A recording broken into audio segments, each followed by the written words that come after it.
Dear brothers and sisters in Christ, as we gather in the harmonious embrace of faith, let us together delve into the profound words of Saint Francesca Romana, a radiant beacon that pierces through the darkness of sin.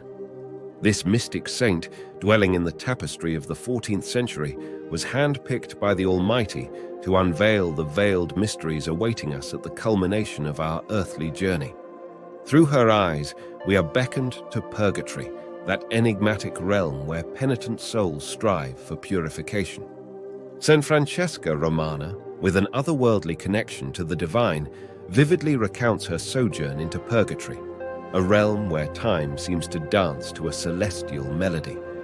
The echoes of her revelations resonate with a clarity that transcends the boundaries of the temporal, offering us a glimpse into the ineffable tapestry of the afterlife.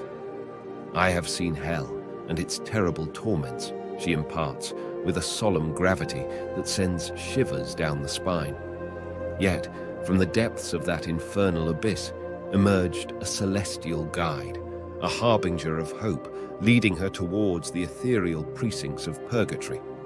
Here, in stark contrast to the chaos of damnation, she describes a place where hope, like a radiant thread, weaves through the very fabric of existence. It is a place aptly named the Place of Hope. In contemplating the stark duality of infernal abyss and purgatorial abode, St. Francesca's words become a mesmerizing symphony of faith and revelation. Purgatory unfolds as a space divided into two vast regions, the upper and the middle.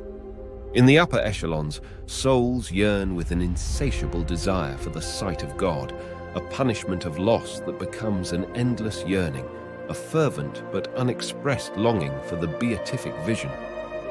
The canvas of the middle purgatory reveals itself as a triptych of atonement. 3 zones, each distinct in its character, unfold before our spiritual eyes. The first, akin to a marsh of icy waters, draws us into a chilling reflection on the consequences of unrepented sins. The second, a pool of pitch with boiling oil, mirrors the searing intensity of purgatorial purification. The third, a pool of foam resembling liquid silver and gold, hints at the transformative alchemy that occurs as souls traverse the crucible of atonement. It is here, in the midst of these purifying waters, that 36 angels, handpicked by the divine architect, immerse souls with conscientiousness, respect, and compassion. Their actions embody a profound love for the suffering souls, revealing a celestial choreography of redemption, a dance of mercy amidst the trials of purification. As our gaze descends into the third region, bordering on the abyss of hell, a different fire emerges, an unceasing flame that penetrates bone and marrow. Yet, it is not a fire of eternal despair, but a purifying and holy fire. Here, too, 3 distinct zones exist, each housing souls undergoing different intensities of purification. In the first, less painful, reside those suffering for grave sins not yet expiated.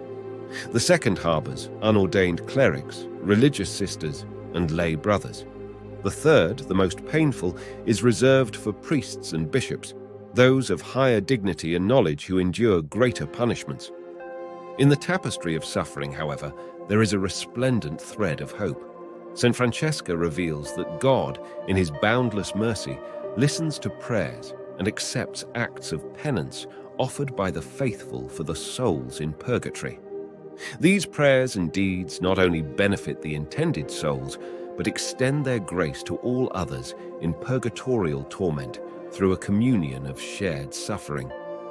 The profound nature of these revelations calls us, dear brothers and sisters, to fervent prayer and charitable acts. Let us become instruments of divine compassion, aiding these souls on their transformative journey towards God's eternal light. While St. Francesca's visions are not articles of faith binding our beliefs, they serve as poignant illustrations, shedding light on the Church's doctrines and offering detailed insights into the sufferings of purgatorial souls. The mystic saint further imparts a revelation that the atonement for each mortal sin is 7 years, the severity varying based on the gravity of the transgressions.